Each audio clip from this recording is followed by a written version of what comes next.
ನಮಸ್ಕಾರ. ನುಡಿ ಬೆಳಕು. ಪಿ ಚಂದ್ರಿಕಾ ಅವರ ಪ್ರಜಾವಾಣಿಯ ಅಂಕಣ ಬರಹ ಅವಮಾನ ಸಾಧನೆಯ ಆರಂಭ.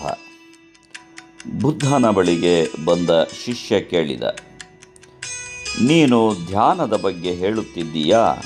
ನೀನು ಹೇಳಿದ ಹಾಗೆ ನನ್ನ ಮನಸ್ಸು ಮತ್ತು ದೇಹ ಕೇಳುತ್ತಿಲ್ಲ. ನನ್ನ ಜೊತೆಯವರನ್ನೆಲ್ಲ ಕೇಳಿದೆ. ಗುರು ಹೇಳಿದ್ದು ನಿಮಗೆ ಸಾಧ್ಯವಾಗುತ್ತದೆ, ನನಗೆ ಮಾತ್ರ ಯಾಕೆ ಅಲ್ಲ ಎಂದು. ಅವರೆಲ್ಲ ನನ್ನ ಸಾಮರ್ಥ್ಯವನ್ನು ಅಣುಕಿಸಿ ಮಾತನಾಡಿದರು. ನನಗೆ ತುಂಬ ಅವಮಾನವಾಯಿತು.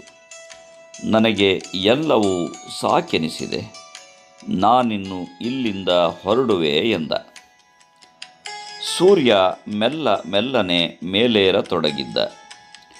ಬುದ್ಧ ಮಂದಸ್ಮಿತನಾಗಿ ತನ್ನೆದುರು ನಿಂತ ಶಿಷ್ಯನ ನೆರಳು ಬೆಳೆಯುವುದನ್ನು ನೋಡುತ್ತಿದ್ದ. ಶಿಷ್ಯನಿಗೆ ಗುರು ಏನನ್ನು ನೋಡುತ್ತಿದ್ದಾನೆ ಎಂದು ಕುತೂಹಲವೂ ತನ್ನ ಸಮಸ್ಯೆಯನ್ನು ಗಂಭೀರವಾಗಿ ತೆಗೆದುಕೊಳ್ಳದೆ ಇದ್ದಿದ್ದಕ್ಕೆ ಬೇಸರವೂ ಆಯಿತು. ಬುದ್ಧನಿಗೆ ಶಿಷ್ಯನಲ್ಲಿ ಯಾವ ವಿಚಾರ ಮಂಥನ ನಡೆಯುತ್ತಿದೆ ಎಂದು ಗೊತ್ತಾಯಿತು. ಬುದ್ಧ, ನನ್ನೆದುರು ನಿಂತ ನೀನು ಇತರರು ಮಾಡಿದ ಅವಮಾನದ ಬಗ್ಗೆ ಹೇಳುತ್ತಿರುವಿ. ನಿನ್ನ ನೆರಳು ನಿನಗೂ ಅದಕ್ಕೂ ಸಂಬಂಧವೇ ಇಲ್ಲ ಎನ್ನುವ ಹಾಗೆ ಸೂರ್ಯನ ಬೆಳಕನ್ನು ಆಶ್ರಯಿಸಿ ಬೆಳೆಯುತ್ತಿದೆ. ನಿನ್ನೊಳಗಿನ ನೋವು ಅವಮಾನ ನಿನ್ನ ನೆರಳಿಗೂ ತಟ್ಟುತ್ತಿಲ್ಲ. ನಿನ್ನನ್ನು ಯಾಕೆ ಕಾಡುತ್ತಿದೆ ಎಂದ. ಶಿಷ್ಯನಿಗೆ ಬೇಸರವಾಯಿತು. ಅದು ನೆರಳು, ಅದಕ್ಕೆ ನೋಯುವ ಗುಣವಾದರೂ ಎಲ್ಲಿದೆ ಎಂದ.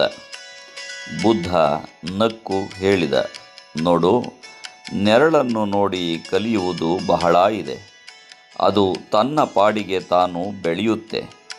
ಯಾವುದೇ ಅಡ್ಡ ಬಂದರೂ ಅದಕ್ಕೆ ಲೆಕ್ಕವಿಲ್ಲ. ಮುಳ್ಳಿನ ಮೇಲೆ ಹರಿದರೂ ನೋಯದು. ಹೇಸಿಗೆಯ ಮೇಲೆ ಸರಿದಾಡಿದರೂ ಆ ಅಸಹ್ಯ ವಾಸನೆ ಯಾವುದು ಅದಕ್ಕೆ ಅಂಟದು.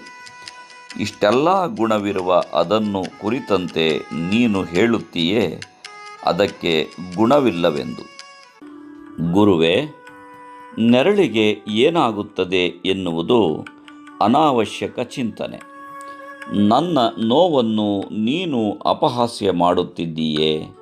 ಎಲ್ಲರಿಗೂ ಸಾಧ್ಯವಾಗಿದ್ದು ನನಗೆ ಯಾಕೆ ಸಾಧ್ಯವಾಗುತ್ತಿಲ್ಲ ಅದನ್ನು ಹೇಳು ಎಂದ ಶಿಷ್ಯ. ಬುದ್ಧ ದೀರ್ಘವಾಗಿ ನಿಟ್ಟುಸಿರಿಟ್ಟು, ನಿನ್ನದೇ ನೆರಳಿನ ಬಗ್ಗೆ ನಿನಗೆ ಗೊತ್ತಾಗುತ್ತಿಲ್ಲ. ಇನ್ನೊಬ್ಬರ ಬಗ್ಗೆ ಹೇಗೆ ಗೊತ್ತಾಯಿತು ಅದನ್ನು ಮೊದಲು ಹೇಳು. ನಿನಗೆ ಅಸಾಧ್ಯವಾಗಿದ್ದು ಅವರಿಗೆ ಸಾಧ್ಯವಾಗಿದೆ ಎಂದು ಹೇಗೆ ಭಾವಿಸಿದೆ? ನೆರಳಿನ ಬಗ್ಗೆ ಅನವಶ್ಯಕ ಚರ್ಚೆ ಬೇಡವೆಂದೆ.